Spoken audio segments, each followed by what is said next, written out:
Assalamualaikum warahmatullahi wabarakatuh. Bapak Ibu sekalian, saya ingin memberikan sedikit tutorial berkaitan dengan format PTS yang akan kita gunakan untuk PTS pada tahun pelajaran sekarang.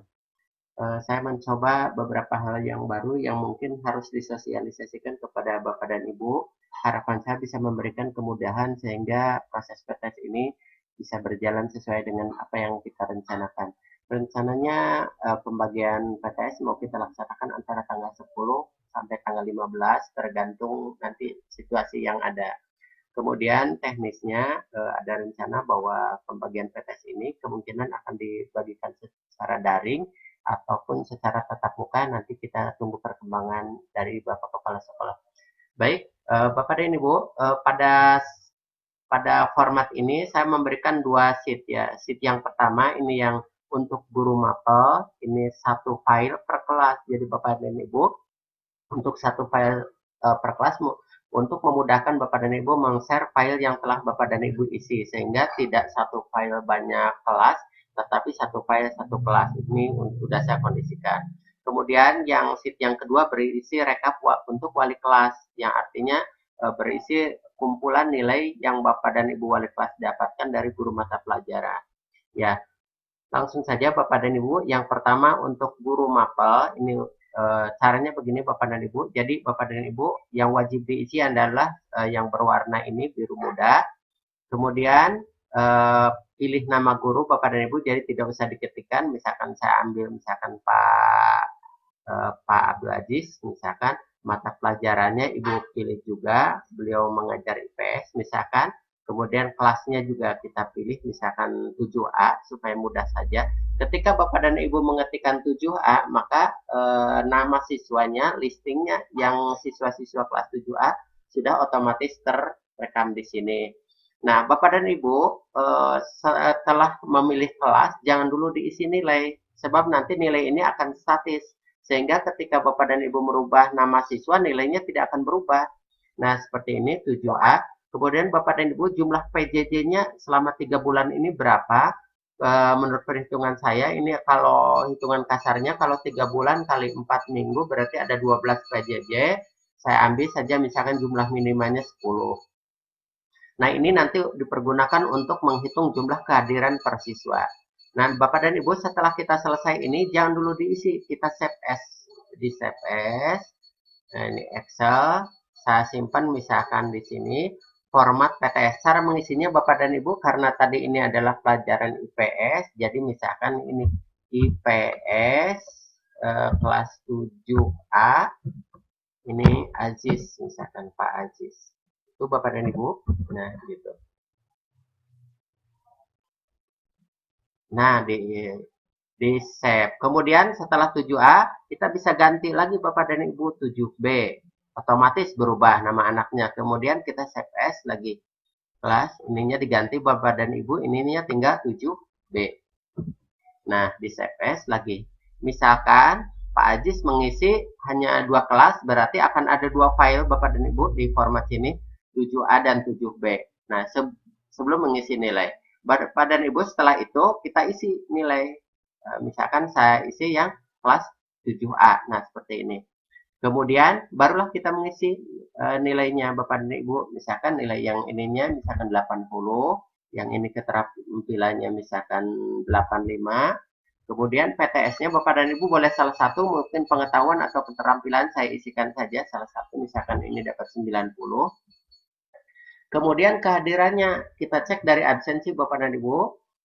Abdul Hamid ini dari 10 pertemuan ini apakah dia hadir semua atau tidak. Misalkan hadirnya ternyata setelah dihitung, oh dari absensi dia pernah tidak masuk 2 kali, berarti kan hadirnya 8, kita kehadirannya 8. Nah, persentasenya ini 80, ini artinya 80% kehadiran Bapak dan Ibu.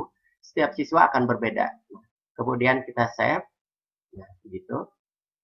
Nah, misalkan itu untuk wali kelas, maaf, guru mata pelajaran Bapak Ibu. Setelah itu nanti Pak Ajis akan mengirimkan file ini kepada wali kelas secara japri atau via WA dan sebagainya. Kemudian format yang kedua yang berwarna kuning ini untuk wali kelas Bapak dan Ibu. Wali kelas sama prinsipnya. kemudian misalkan wali kelas 7A, nama siswanya, kemudian nama gurunya misalkan wali kelasnya Pak Ajis, kemudian NIP-nya, NIP atau NUPTK, saya sembarang saja Bapak dan Ibu saya pilihkan ini. Nah, ini nanti untuk tercantum pada format laporan. Kemudian, nah nilainya kita isi Bapak dan Ibu. Misalkan nilainya ini 80, ininya 90, PTS-nya misalkan dapat 100. Nah, keaktifannya yang tadi diisi Bapak dan Ibu. Kalau misalkan kita mengisi misalkan 80, oh ternyata ini ada masalah. Nah, diklik saja Bapak dan Ibu, ganti aja ke number.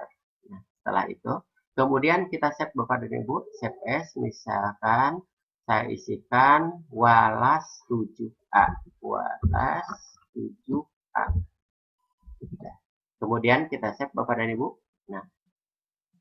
Nah, seperti itu selesai, formatnya udah selesai. Saya coba misalkan saya sebagai Pak Ajis ya, wali kelas akan menggabungkan dengan rapotnya Bapak dan Ibu. Kita klik format rapotnya.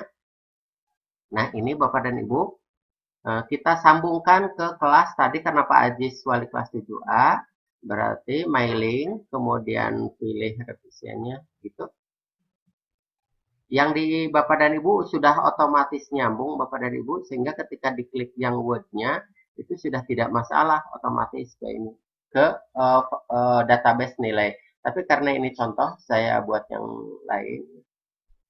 PTS saya coba PTS 2020, tadi saya simpan Bapak ini.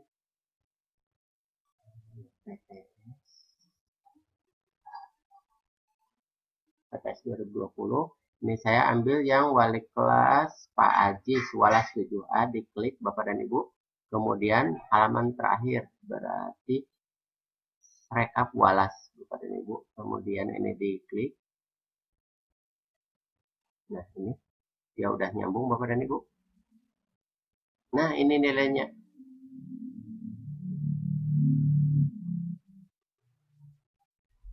Nah, di yang IPA tadi ada masalah, Bapak dan Ibu. Coba kita lihat di mata pelajaran IPA.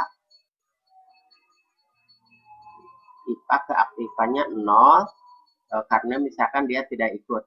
Number 0. Coba kalau kita isi dengan teks 0, Bapak dan Ibu.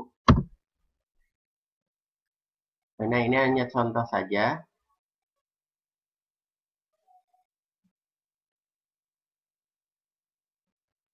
Kita refresh. Oke, kurang lebih sebenarnya. Nanti kalau ada masalah, nah 0% Bapak dan Ibu. Nah, inilah yang muncul nanti untuk laporan kepada orang tua Bapak dan Ibu, nilainya. Nah, ini ada yang PTS-nya 0, kita biarkan saja. Kemudian kalau jadi kita coba memberikan laporan dengan nilai seadanya kepada orang tua. Nah, setelah ini Bapak dan Ibu, karena nanti andai kata misalkan akan dikirim daring, berarti Bapak dan Ibu save as.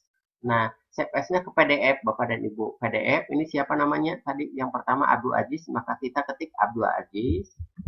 Abdul Hamid, maaf Bapak Ibu. Abdul Hamid. Kemudian save PDF. Jadi satu siswa, satu file nama.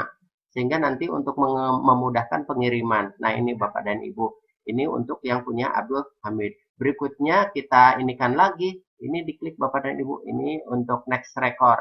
Setelah Abdul Hamid, siapa? Adam Rajab. Kemudian save as lagi dalam PDF. Nah, PDF. Jadi terus sebanyak siswa Bapak dan Ibu untuk memudahkan. Sebetulnya ada untuk mengubah seluruhnya, tapi nanti prosesnya setelah seluruh file. Jadi hanya satu file dan harus dipecah lagi. Menurut saya ini adalah yang paling efektif. Jadi kita mengesave-nya atau menyimpannya satu orang satu file. Itu saja Bapak dan Ibu, mudah-mudahan bisa memberikan pencerahan dan bisa mempermudah langkah Bapak dan Ibu. Ya, semoga Bapak dan Ibu tidak menemui kesulitan. Mohon maaf. Assalamualaikum warahmatullahi wabarakatuh.